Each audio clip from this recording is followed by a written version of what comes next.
Hi guys, இன்னைக்கு வந்து பாத்தீங்கன்னா நீங்க பெங்குவின் அப்படின்ற அந்த சீரிஸோட ஃபினாலே எபிசோட பிரேக் டவுன் வீடியோ தான் நீங்க பார்க்க போறீங்க. ஸோ உண்மையிலேயே இந்த எபிசோட் பயங்கரமா இருந்துங்க. ஸோ இந்த எபிசோட்ல என்னென்ன மாதிரி டீட்டெயிலாம் வச்சிருக்காங்கன்றத நம்ம இந்த வீடியோக்குள்ள போய் பார்க்கலாம். ஸோ வீடியோக்குள்ள போறதுக்கு முன்னாடி நம்ம சேனலை சப்ஸ்கிரைப் பண்ணாம பார்த்துருக்கீங்கன்னா மறக்காம சப்ஸ்கிரைப் பண்ணிட்டு அப்படியே பக்கத்துல இருக்க பெல் ஐக்கானே பிரஸ் பண்ணிட்டு அப்படியே ஆல் ஆப்ஷன் பண்ணிக்கோங்க. அப்பதான் நான் போற வீடியோஸ் உங்களால ரெகுலரா பார்க்க முடியும். இப்போ வாங்க நம்ம வீடியோக்குள்ள போலாம். இந்த எபிசோடோட ஸ்டார்டிங்ல நமக்கு இந்த எபிசோடோட டைட்டில் நமக்கு என்ன காமிக்கிறாங்க அப்படின்னா எ கிரேட்டர் ஆர் லிட்டில் திங்ஸ் அப்படின்றது தான் இந்த எபிசோட டைட்டிலா இருக்கு. ஸோ இதை ஆஸ்கர் வீல்டோட ஒரு புக்கோட ரெஃபரன்ஸா தான் நமக்கு வச்சிருக்காங்க. இந்த எபிசோடோட எண்டிங்ல நமக்கு ஹாஸோட மதர் லைக் அவங்களால எந்த விஷயத்தையுமே செய்ய முடியாத ஒரு வெஜிடேட்டட் ஸ்டேட்ல அவங்க போனவன்னு காமிக்கிறாங்க. ஸோ அது மட்டும் இல்லாம அவங்களுக்கும் ஹாஸுக்கும் இருக்கக்கூடிய ரிலேஷன்ஷிப் எப்படி உடஞ்சு போகுது அப்படின்றதையுமே நமக்கு கிளியரா காமிச்சிருக்காங்க. ஸோ இதை வச்சு அவங்களுக்கு தன்னோட பிரதர்ஸை கொன்னது ஹாஸ் தான் அப்படின்றது தெரிஞ்சிருச்சுன்றது தெரியுது. அதுலயும் காத்தம் சிட்டி டெஸ்ட்ராய் ஆகிறதுக்கு அவருமே ஒரு பர்சனா இருந்திருக்காரு. ஸோ இதை வந்து நமக்கு லாஸ்ட் எபிசோட எண்டிங்ல லைக் நமக்கு சோஃபியா வந்து அந்த காத்தம் சிட்டில அவங்க இருக்கக்கூடிய அந்த டனல்ல பிளாஸ்ட் பண்ணிருப்பாங்களா அதுதான் நமக்கு காமிக்கிறாங்க. அதே டைம்ல வந்து இந்த இடத்துல காத்தம் சிட்டியை மட்டும் அவர் டெஸ்ட்ராய் பண்ணல, அவருக்கும் தன்னோட மதருக்கு இருக்கக்கூடிய ரிலேஷன்ஷிப்பும் இந்த இடத்துல டெஸ்ட்ராய் ஆயிடுறது. அது மட்டும் இல்லாம வந்து நமக்கு ஃபியூச்சர்ல நம்மளோட ஒரு வீக்னஸா இருப்பான் அப்படின்றத அவர் புரிஞ்சுக்கிட்டு இந்த எபிசோட எண்டிங்ல அவர் விக்க கொல்ற மாதிரி தான் நமக்கு ரெஃபர் பண்ணியிருப்பாங்க. பிகாஸ் அவருக்கு வந்து இப்போ அவர் வளர்ந்து வந்துட்டு இருக்காரு தன்னோட பவர்ஸை யூஸ் பண்ணி. ஸோ அப்படி இருக்கும்போது இந்த ஒரு கட்டாயத்துல நம்ம அதிகமா பாச வச்ச ஒரு பர்சன், ஸோ அவனால நமக்கு ஏதாவது ஆயிடக்கூடாது அப்படின்றதுக்காக தான் அவனை கொல்ற மாதிரி காமிக்கிறாங்க. அது மட்டும் இல்லாம லைக் இந்த எபிசோட்ல மாதிரி வந்து பாத்தீங்கன்னா ஒரு சில கேரக்டர்ஸ் மட்டும் தான் இந்த இடத்துல இறந்து போற மாதிரி காமிக்கிறாங்களே தவிர மேக்ஸிமம் ஆஃப் த கேரக்டர்ஸ் உயிரோட இருக்கிற மாதிரி தான் காமிக்கிறாங்க. அதுலயுமே முக்கியமா சோஃபியா இவங்க வந்து அந்த ஆர்க்கம் அசைலம்ல திருப்பி போன மாதிரி நமக்கு காமிப்பாங்க. இது மூலியமா ஃபியூச்சர்ல பேட்மேன் யூனிவர்ஸ்ல இவங்களை திருப்பி கொண்டு வரதுக்கு வாய்ப்பு இருக்குன்றதும் தெரியுது. அப்ப இவங்களுக்கு ஒரு லெட்டர் கிடைக்கிற மாதிரியும் இருக்கு. அந்த லெட்டர் கேட் உமன் கிட்ட இருந்தா வருது. ஸோ கேட் உமனுமே இவங்களுக்கு ஒரு ஆஃப் சிஸ்டர் தான் மாதிரி சொல்லியிருப்பாங்க. ஸோ கார்மேனோட டாட்டர் அப்படின்னு நம்ம சொல்லியிருப்பாங்களா. ஸோ இதை வச்சு பார்க்கும்போது ஃபியூச்சர்ல ஹேங்மேன் அண்ட் கேட் உமன் இவங்க ரெண்டு பேருமே சேர்ந்து ரொம்ப ஃபோர்ஸ்ஃபுல்லா ஃபைட் பண்ணலான்றது நமக்கு இதுல இருந்து தெரியுது. ஸோ இந்த எபிசோட ஸ்டார்டிங்ல ஆக்சுவலா நமக்கு ஜூலியன் ரஷ் ஹாஸோட மதரை அவரோட அந்த தெரப்பியை யூஸ் பண்ணி அவங்களை அப்படியே பாஸ்ட் போக வைக்கிறாரு. அதாவது இந்த இடத்துல வந்து பாத்தீங்கன்னா தன்னோட மீதி பசங்களை கொன்னது இந்த இடத்துல ஹாஸ் தான் அப்படின்ற ஒரு விஷயம் அவங்களுக்கு உண்மை தெரிஞ்ச மாதிரி தான் இருக்கு. ஸோ இதை பத்தி தான் அவங்க ஆக்சுவலா ரெக்ஸ் கிட்ட பேசிட்டு இருக்காங்க. பிகாஸ் லைக் இந்த இடத்துல வந்து பாத்தீங்கன்னா ரெக்ஸுக்கு இவங்க நிறைய ஹெல்ப் பண்ற மாதிரி காமிச்சிருப்பாங்கல்ல. ஸோ அதனால ரெக்ஸ் கிட்ட இவங்க பேசுற மாதிரி இருக்கு. ஸோ அதாவது அந்த சீன் நமக்கு எப்படி கேப்சர் பண்றாங்கன்னா ஸோ இவங்க வந்து அந்த டைம்ல இருக்கக்கூடிய இவங்களோட உடம்புல போயிட்டு இவங்க வந்து நடந்த விஷயத்த தம்பி நினைச்சு பாக்குறாங்கன்றதான் நமக்கு சொல்றாங்க. ஸோ அப்போ வந்து பாத்தீங்கன்னா அவரு லைக் ஹாஸை பத்தியான ஒரு உண்மையை சொல்றாரு. அதே மாதிரி ஃபியூச்சர்லாம் ஒரு மிகப்பெரிய மான்ஸ்டர் வரதுக்கு வாய்ப்பு இருக்கு அப்படின்ற மாதிரியுமே ஆக்சுவலா அவர் சொல்றாரு. ஸோ இதை வச்சு லைக் பெங்குவினால் தான் தன்னோட பசங்க இறந்து போனாங்க அப்படின்ற அது உண்மை அவங்களுக்கு தெரியும். பட் ஆனால் அது ஹாஸுக்கு அந்த உண்மை தெரியாத மாதிரி அவங்க மறைக்கிறாங்கன்றது இதுல இருந்தே தெரியுது. ஸோ இந்த இடத்துல ரெக்ஸுமே வந்து அதை கன்ஃபார்ம் பண்ணியிருப்பாரு. அப்ப லைக் அவர் அந்த மான்ஸ்டர்னு சொன்ன உடனே இவங்க ஆரம்பத்துல கில் பண்ணலாம் தான் பார்த்திருப்பாங்க. பட் அதுக்கப்புறம் மனசு மாறி அந்த இடத்துல அவர் இன்னொரு வார்த்தையுமே சொல்லியிருப்பாரு. என்னன்னா அவனோட பையனை வந்து கொன்னுடணும், அப்படி இல்லை அப்படின்னா அவனை நீ உனக்காக யூஸ் பண்ணிக்கோ அப்படின்ற மாதிரி ஆக்சுவலா அவர் சொல்லியிருப்பாரு. ஸோ அதனாலதான் இந்த இடத்துல நமக்கு ஹாஸை ஒரு கிளவுன் மாதிரி அவங்க யூஸ் பண்ணி தனக்கு இந்த மாதிரி தான் தன்னோட பிரதர்ஸை கொன்னாங்க அப்படின்ற ஒரு விஷயம் தெரியாத மாதிரி வச்சிருப்பாரு. ஆக்சுவலா இந்த இடத்துல ஹாஸ் வந்து இன்டென்ஷனலா ஆரம்பத்துல கொண்டிருக்க மாட்டார். லைக் கோவத்துல அவர் லாஸ்ட் எபிசோட்ல அந்த கதவை மூடிட்டு வந்த மாதிரி தான் காமிப்பாங்க. பட் அதுக்கப்புறமா தான் அவர் இறந்து போனாம நமக்கு போர்ட்ரேட் பண்ணியிருப்பாங்க அவங்க. அதுவுமே லைக் அதுக்கப்புறமா அவர் நினைச்சிருந்தா திருப்பி திறந்திருக்கலாம். பட் இடத்துல மதர் கூட இருக்கும்போது நமக்கு வந்து லைக் இப்ப நம்மளால க்ளோஸா இருக்க முடியுது அப்படின்றத புரிஞ்சுக்கிட்டு அந்த இடத்துல வந்து அவர்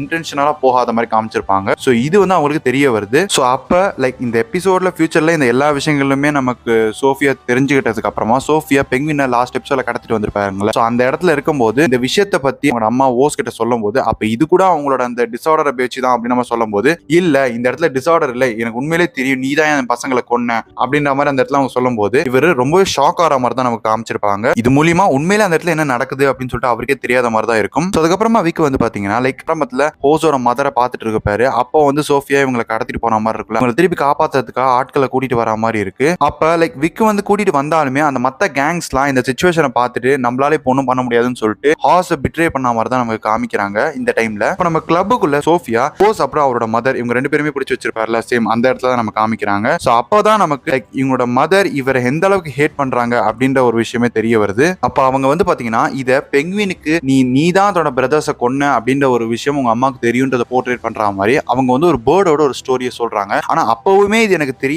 தெரியாதுன்ற மாதிரி தான் அவர் வந்து சாதிக்கிறாரு. ஆனால் அப்ப கூட அவருக்கு தெரியல உண்மையிலேயே தன்னோட மதருக்கு உண்மை தெரியும் அப்படின்ற ஒரு விஷயம். அப்ப அவங்க வந்து லைக் உண்மையை இவர்கிட்ட சொல்லும் போது அப்ப இவர் என்ன சொல்றாரு, நீங்க தப்பா யோசிக்கிறீங்க, இந்த மாதிரி யோசிக்காதீங்க உங்களோட டிசார்டர்னால தான் நீங்க இப்படி யோசிக்கிறீங்கன்னு சொல்லும்போது, நீ வாயை மூட்டுரு, உன்னால என்னோட பசங்க இறந்து போனாங்க அப்படின்னு சொல்லிட்டு தன்னோட பசங்க மேல இருக்கக்கூடிய பாசத்தை வச்சு அவங்க ரொம்ப ஃபோர்ஸ்ஃபுல்லா ஒரு பாட்டில உடைச்சு இவரோட வயித்துல குத்துற மாதிரி தான் நமக்கு காமிக்கிறாங்க. பட் இருந்தாலுமே இவருக்கு அந்த இடத்துல எந்த வித கோவமே வரல. ஆக்சுவலா இவங்க உண்மையிலேயே நமக்கு வந்து டிசார்டர் மூலியமா இப்படி பண்றாங்க அப்படின்ற மாதிரி தான் ஆக்சுவலா அவர் நினைச்சிட்டு இருக்காரு இப்ப கூட. அப்போ என்னதான் இருந்தாலுமே இவங்களோட மதர், அது மட்டும் இல்லாம ஒரு டைம்ல என்ன நினைச்சு இவங்க ரொம்ப பெருமைப்படுவாங்க அப்படின்னு சொல்லிட்டு அவரை தூக்கிட்டு அவங்க போற மாதிரி தான் காமிக்கிறாங்க. அப்ப அந்த சீன்ல வந்து பாத்தீங்கன்னா இதுக்கு முன்னாடி அந்த சிகரெட் கட்டரை யூஸ் பண்ணி தானே இவங்களோட பிரதர்ல கட் பண்ணிருப்பாரு. சேம் அதை வச்சு இவங்களோட மதரோட வந்து கட் பண்ண ட்ரை பண்ற மாதிரி நம்ம காமிக்கிறாங்க. அப்ப அதுல இருந்து தான் தன்னோட மதரை இந்த இடத்துல காப்பாத்துற மாதிரி இருக்கு. அதுக்கப்புறம் தன்னோட மதரை ஹாஸ்பிட்டல்ல இவர் அட்மிட் பண்ணிடுறாரு. அப்ப தன்னோட ஊண்ட வந்து இவரே சரி பண்ணிக்கிற மாதிரி இருக்கு. அப்ப விக் வந்து இவர்கிட்ட வந்து பேசும்போது அந்த இடத்துல விக்கு கிட்ட வந்து பாத்தீங்கன்னா தன்னோட மதர் தான் இந்த இடத்துல ஸ்டாப் பண்ணிட்டாங்க அப்படின்னு சொல்லாம சோஃபியோட ஆட்கள்னால தான் இந்த இடத்துல ஸ்டாப் பண்ணப்பட்டாங்க அப்படின்ற மாதிரி அவர் மொத்தம் சொல்லிக்கிறாரு. ஆக்சுவலா உண்மையிலேயே தன்னோட மதரை இந்த இடத்துல கூட அவர் சொல்லணும்னு சொல்லிட்டு பார்க்கல. அப்ப மத்த கேங்ஸ்டர்ஸ் எல்லாம் இருப்பாங்களா, இவங்க எல்லாருமே சோஃபியா கூப்பிட்டு இந்த மாதிரி யார் வந்து இந்த இடத்துல ஹோஸை பிடிச்சி எனக்கு கொண்டு வரீங்களோ அவங்களுக்கு இந்த இடத்துல இருக்கக்கூடிய அமௌண்ட் நான் உங்களுக்கு தரேன், அது மட்டும் இல்லாம இந்த ஆபரேஷனை நீங்களே எடுத்துக்கலாம் அப்படின்ற மாதிரியுமே அவர் சொல்றாங்க. சோ அப்ப நமக்கு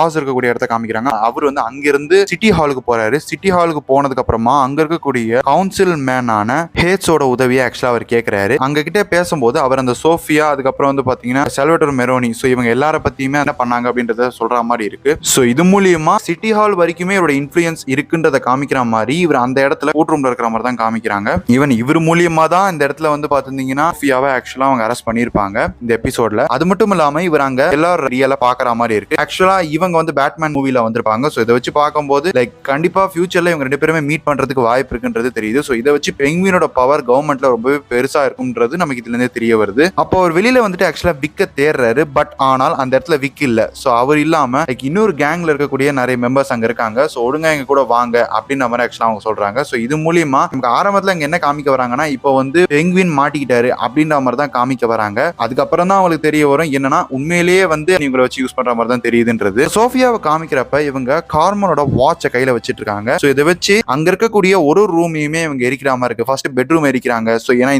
இந்த பெட்ரூம்ல தான் தன்னோட மதர் வந்து தூக்கு போட்ட மாதிரி காமிச்சிருப்பாங்க. சோ அந்த ஒரு ரீசனால. அதுக்கப்புறம் வந்து பாத்தீங்கன்னா தன்னோட ஃபாதரோட ஆபீஸை எரிக்கிறாங்க. அந்த இடத்துல தான் தன்னோட ஃபாதர் இவர் பிட்ரே பண்ணிருப்பாங்க. அதுக்கப்புறம் இவங்க அங்க இருக்கக்கூடிய அந்த ஹாலை வந்து எரிக்கிறாங்க. அங்கதான் தன்னோட ஃபேமிலி எல்லாருமே இவங்களை பிட்ரே பண்ணிருப்பாங்கன்னு சொல்லிட்டு அவங்க ஒரு இடத்தையுமே எரிக்கிற மாதிரி நம்ம காமிக்கிறாங்க. ஃபைனலா அவங்க போட்டோவுமே எரிக்கிறாங்க. சோ இது மூலியமா அவங்க எந்த அளவுக்கு தன்னோட ஃபேமிலி மேலே கோவமா இருக்காங்கன்றது நமக்கு தெரியுது. அப்ப அவங்க ஹாப்பியா ஆக்சுவலா போற மாதிரி தான் இருக்கு. அப்ப ஆக்சுவலா ஹாஸ் அவங்க பார்த்ததுக்கு அப்புறமா ஹாஸ் வந்து இவங்க பிடிச்சிட்டு வந்து இவர்கிட்ட ஒப்படைச்சிட்டாங்க அப்படின்னு நம்ம தான் பார்த்திருப்பாங்க.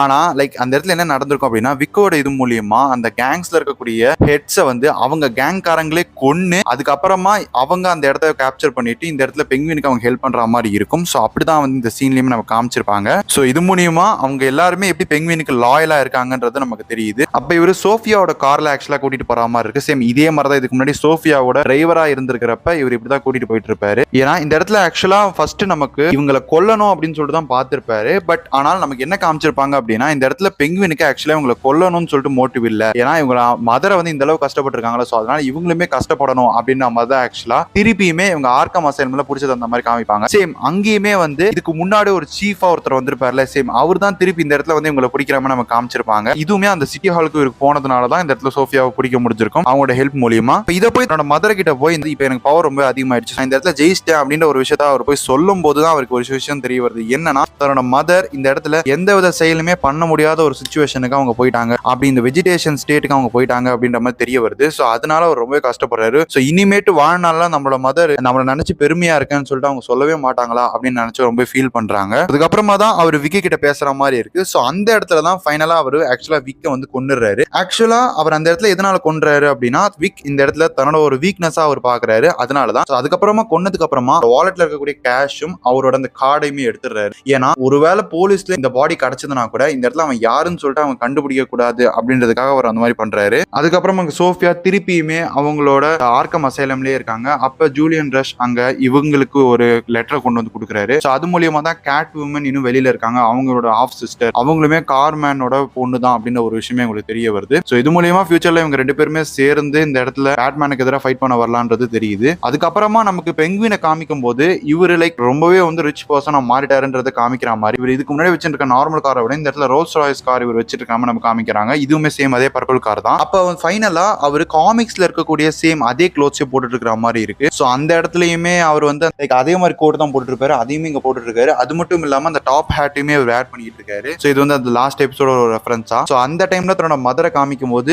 அவங்க வந்து இதுக்கு முன்னாடி என்ன ஆசைப்பட்டாங்களோ, என்ன மாதிரி வீட்டில் இருக்கணும்னு சொல்லிட்டு ஆசைப்பட்டாங்களோ அந்த வீட்டில் இருக்காங்க. ஆனா அவங்களால ஒண்ணுமே பண்ண முடியல அப்படின்ற ஸ்டேஜ்ல இருக்காங்க. இதை நினைச்சு அவங்க ரொம்ப ஃபீல் பண்ற மாதிரி நமக்கு காமிக்கிற மாதிரி அந்த இடத்துல அவங்க கண்ணில் லைட்டா கண்ணீர் வர மாதிரி இருக்கு. ஸோ இந்த ஷார்ட்டை கட் பண்ணா ஃபைனலா நமக்கு ஈவ் கார்லோ இவர் கூட இருக்காங்க அப்படின்ற மாதிரி நமக்கு தெரியுது. ஸோ இந்த இடத்துல ஈவ் கார்லோ தன்னோட மதர் மாதிரி ட்ரெஸ் பண்ணிட்டு இருக்காங்க. ஸோ இவங்க ரெண்டு பேருமே சேர்ந்து இவரோட ஆசைப்பட்ட அந்த ஹியூஜான ஒரு ஹவுஸ்ல இவர் இருந்துகிட்டு இவர் லைக் அவங்க வந்து பாட்டுக்கு டான்ஸ் ஆடுற மாதிரி இருக்கு. அப்பதான் ஃபைனலா நமக்கு ஒரு விஷயம் தெரிய வருது. லைக் வெளியில வந்து பாத்தீங்கன்னா உங்களுக்கு லா கேரோன் அப்படின்ற மாதிரி எழுதியிருக்கும். ஸோ இது மூலியமா அவங்க எதை ரெஃபர் பண்றாங்க அப்படின்னா இது பிரெஞ்சுல எழுதியிருக்கு. இதோட இங்கிலீஷ் வார்த்தை வந்து உங்களுக்கு கிரவுன். இது மூலியமா அவரு பவர்ஃபுல்லா மாறிட்டாரு அப்படின்றத நமக்கு இது மூலியமா ரெஃபர் பண்றாங்க. ஸோ அப்போ ஃபைனலா அவங்க கூட டான்ஸ் ஆடும்போது நமக்கு ரொம்ப யூஸ்ஃபுல்லான ஒரு விஷயமான பேட்மேன் ரெஃபரன்ஸ் இந்த சீரீஸ்ல காமிச்சு இந்த சீரீஸை கம்ப்ளீட் பண்ணியிருக்காங்க. ஸோ உண்மையிலேயே அந்த ஃபைனலா அந்த பேட்மேனோட அந்த லைட் மேலே ஏறி நம்ம காமிச்சிருக்காம பாருங்க. அது உண்மையிலேயே செம்மையா இருந்ததுங்க. சூப்பரான ஒரு கனெக்டிவிட்டியா எனக்கு இந்த சீரீஸ் ஃபீல் ஆச்சு. உண்மையிலேயே ஒரு மரண மாசான ஒரு எபிசோடா தான் இது இருந்துச்சு. ஸோ எனக்கு இந்த எபிசோட் ரொம்பவே பிடிச்சது. ஸோ எத்தனை பேருக்கு இந்த எபிசோட் ரொம்பவே பிடிச்சதுன்றத கமெண்ட் செக்ஷன்ல கமெண்ட் பண்ணுங்க. நானுமே தெரிஞ்சுக்கிறேன். இந்த வீடியோ உங்களுக்கு பிடிச்சதை நான் லைக் பண்ணுங்க, ஷேர் பண்ணுங்க, மறக்காம நம்ம சேனலை சப்ஸ்கிரைப் பண்ணிட்டு அப்படியே பக்கத்துல இருக்க பெல் ஐகானை பிரஸ் பண்ணிட்டு அப்படியே ஆல் ஆப்ஷன் பண்ணிக்கோங்க. அப்பதான் நான் போற வீடியோஸ் உங்களால ரெகுலரா பார்க்க முடியும். உங்களை நான் இன்னொரு சூப்பரான வீடியோ மீட் பண்றேன். Until then, bye from Pranav Prime Time.